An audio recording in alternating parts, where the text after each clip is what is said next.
I am now live. Thank you for listening this evening, ladies and gentlemen. I'm the Deputy Mayor of Liverpool to Joe Anderson, and I'm currently sitting in my kitchen in the city centre. I've not got a great background, apart from you can see a clock that tells me the time, and I have 10 minutes, possibly 15, and it's now, as far as my clock says, 5 to 9. Mary, make some sort of sign if you want me to shut up at some stage. My role in Liverpool City Council as Deputy Mayor and as the Mayoral Lead is on business relations and international relations. And it's interesting that Bill kind of segued to me and said something along the lines of, I'll leave Gary to talk about this. And it was relating to resources, people being available, making an effort from a local authority level. And that is true. In fact, Liverpool is recognized by the Department of International Trade in the north, in the Northern Powerhouse, so-called Northern Powerhouse, as being the most active local political influence in overseas trade deals. Now, Bill mentioned resources, and normally resources cost money, but friendship costs nothing.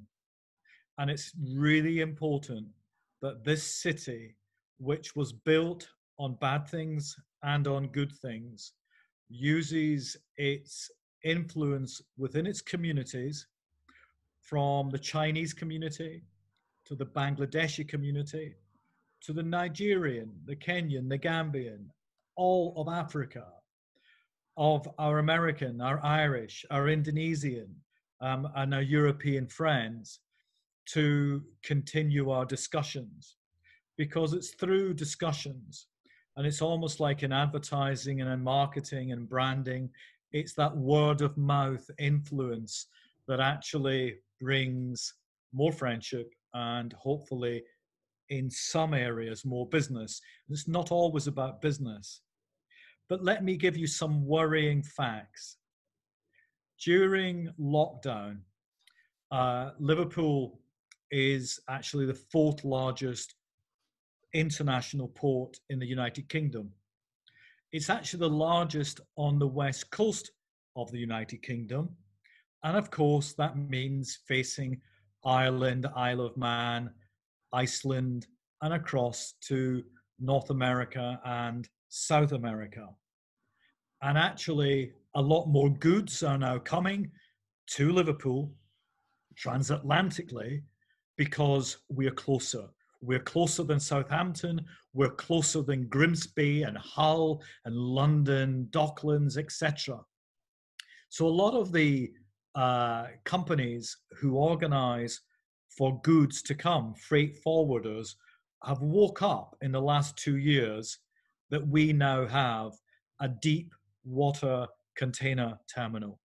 And that's really important, because Liverpool did have the biggest port in the country, and then containerization came, and shipbuilding in Korea, in Japan, etc., took business away from Camel Laird and from the docks, from Seaforth down to Bootle.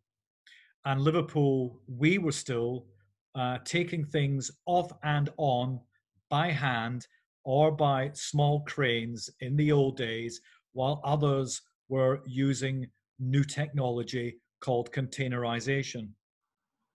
So therefore, it wasn't until 2 years ago, in fact 3 years ago, when Peel Ports, but I mustn't forget the Atlantic Container Line, between them have invested £1 billion in ensuring that goods could be imported and exported from Liverpool in a big way again. And what has that meant in terms of trade? Well, when the container terminal wasn't a deep water container terminal, it was about 24 million tons of business. each year. And now, outside of coronavirus, so in the last 6 months, it's increased up to about double that. It's almost 50 million. So a big difference by actually the private sector investing in a big way in attracting new business.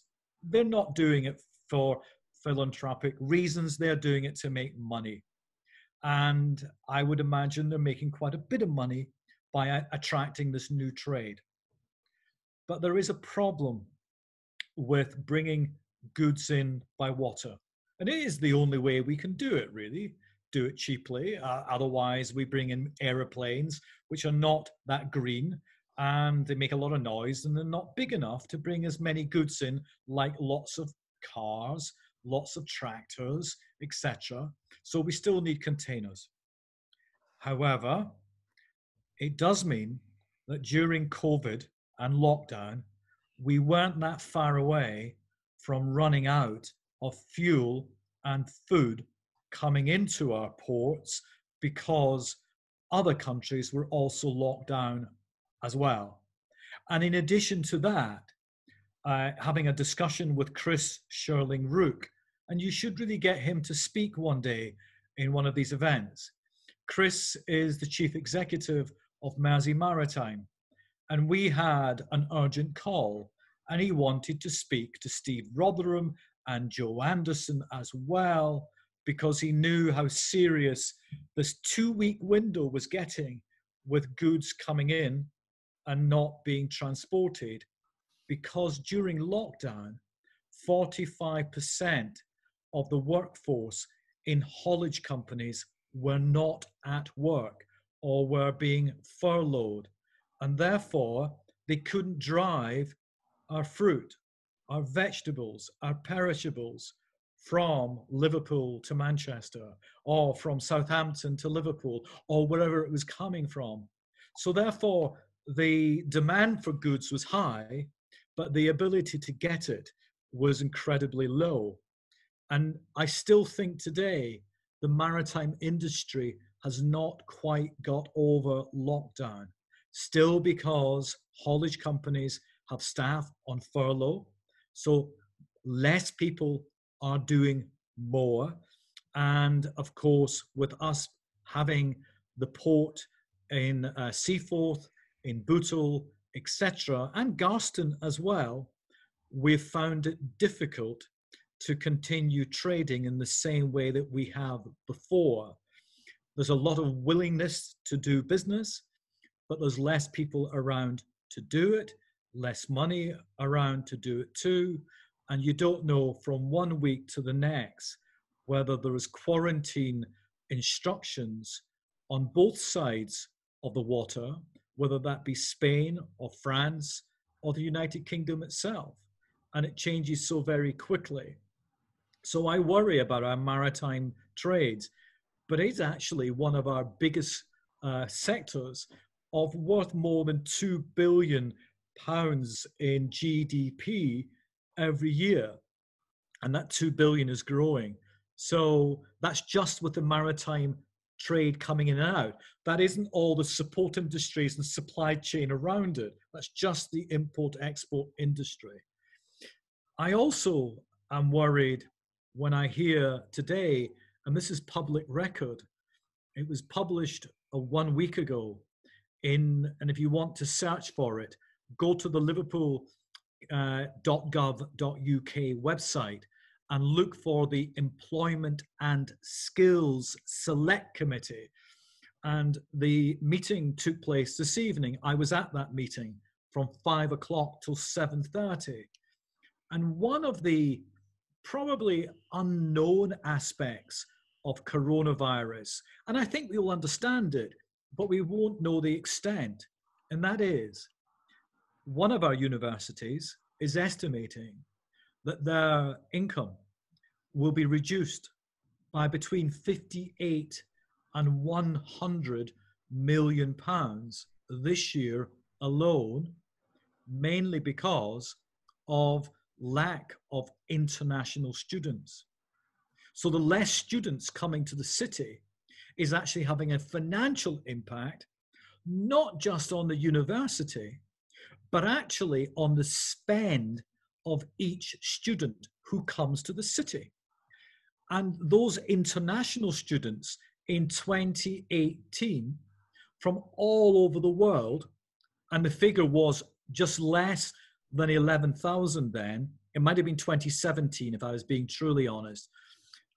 11,000 students on average spending £25,000 a year in Liverpool. And if you multiply that by 25,000, 11,000, you can see more than £250 million is not being spent in Liverpool by the students, by their families. And I'm just talking about international here. I'm not talking about regional, national. This is Europe sent in 2017 1,500 students to Liverpool, to John Moores, to Edge Hill, to Hope University and the University of Liverpool. Those figures are way down this year, and they're way down that they're financially going to impact on each of those 4 universities, but they're also going to financially impact on people dining out in Bold Street, Hardman Street, Castle Street, in Smithdown Road, getting taxis, going to bars, going to restaurants, to the tune of over £250 million to our local economy, and then add the loss in John Moores and the University of Liverpool, which seem to attract the majority of the international students. I worry massively. I worry less about not Edge Hill. I worry less about Hope University. I was surprised to learn that last year they had 300 international students at that university. But I know at the University of Liverpool, last year they had close to, from one country alone, 7,000 students coming to study in the city who are wealthier, who are spending more money. And of course, you'll realize these are Chinese students. And I had the pleasure of welcoming international students on a Zoom call like this on Sunday with Professor Gavin Brown, who's responsible for international engagement at the University of Liverpool. And interestingly, families and students, and it's important to say families, but students are coming back. They are unsure of the position of being here. They are coming back to Liverpool or coming here for the first time 2 weeks earlier, going into quarantine, and then worrying with their families, how safe is it in Liverpool? How safe is it in Manchester? And interestingly, I discovered during that Zoom call on Sunday that the University of Liverpool, like many universities, if not all of them, are giving free testing. It's not costing anybody apart from the university. They are quick turnaround testings. Everybody has to wear a mask. It's a demand, it's mandatory in classes, etc., including lecturers. That is the new norm, and I don't really like that term in terms of our education sector. But if you want to understand what education means to Liverpool, including colleges, so further and higher education, it's about 100,000 students studying in Liverpool City region. 100,000 students who are all worried about going into classrooms, of which now it's close to 16,000 international students. So quite a high percentage, more than 10% of our students are coming from overseas. But remember Brexit, and remember the European Union, and remember that Liverpool has really been consistently on about 1,500 students year on year. And I think that will continue as long as we keep an eye, and Bill mentioned before, our Director of Public Health, Matt Ashton, we are doing a really good job in Liverpool in understanding quickly and predicting where spikes, for example, are coming. And we mentioned before 3 wards in Liverpool, including Prince's Park, Greenbank, and I think it was Riverside. I may have got that one wrong, who were on a upwards uptick, and Matt recognized it. And we didn't lock down, but we made a decision about protecting those in our mainly BAME communities because it wasn't being protected anywhere else. And we were protecting it. And actually, interestingly, it was really mainly 2 or 3 families where it centered around who were just mixing, who were just being friends, who were just being family. And that was resolved by very good community engagement with our faith leaders, our community elders, our international community elders as well, our universities, councillors and members of parliament. So Bill was right to mention that because that is seen as best practice in the whole country. Mary's now telling me to keep quiet. I have gone on too much. Ladies and gentlemen, friendship costs nothing. Discussion costs nothing. And actually, it's really important we continue our relationships with Africa, with America, with Ireland, with Europe, with Australasia, with the Far East. Because if we don't, other cities and other countries will beat us at what we are trying to do. So it's important that all of us here reach out overseas and do as much as we can to say Liverpool is open for business and it's open for you to come and study and come and visit and have some fun when it's safe to do so. Please be safe. Please be kind. Please be responsible. Thank you so much for listening.